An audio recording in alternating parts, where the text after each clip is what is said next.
With the entire city of Malibu evacuated, local businesses were put out of business. Some are still struggling to get back on their feet. NewsWaves 32 reporters Tiger Ashtiani and Christina Stratton met up with 3 local restaurant owners to see how they are doing 1 year later. For many, the Woolsey Fire extinguished their businesses. For the total devastation of Malibu, I underestimated it. I couldn't believe it until I got my eyes on it, what had actually really happened. November 9th, 2018 started like any other day for the manager of Café Habana.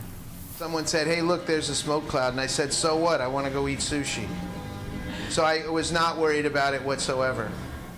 But when the mandatory citywide evacuation was implemented, Dave, like many others, couldn't get to his business or employees. I wanted to try and get down here, but I couldn't because the canyons were blocked off. Dave would end up being away from his restaurant for over a week. The owner of Demore's Pizza faced the same situation. It got real when I couldn't even make it up here to the business. For Dave and Joey, with their livelihoods on the line, getting back to their businesses was everything. I did get in maybe 2 days before we were allowed to open, but I had to get in through the Malibu fire chief, so I kind of snuck in. One of our employees got a police escort just to show us the center that did not burn down, so I knew we were okay.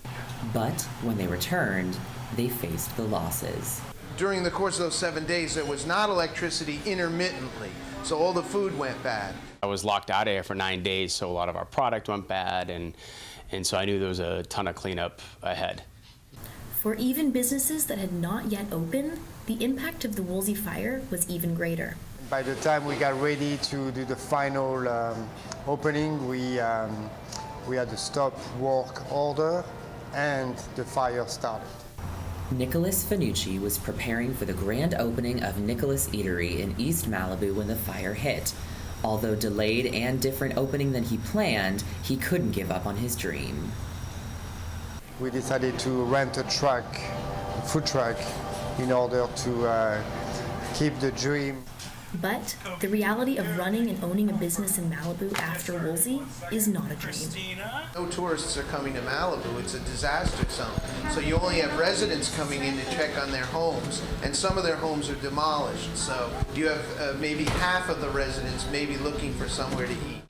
You know, I knew the business had changed forever, for sure. That's how devastating it was. You know, our sales were at minimum cut in half. NewsWaves 32, Tiger Ashtiani And Christina Stratton.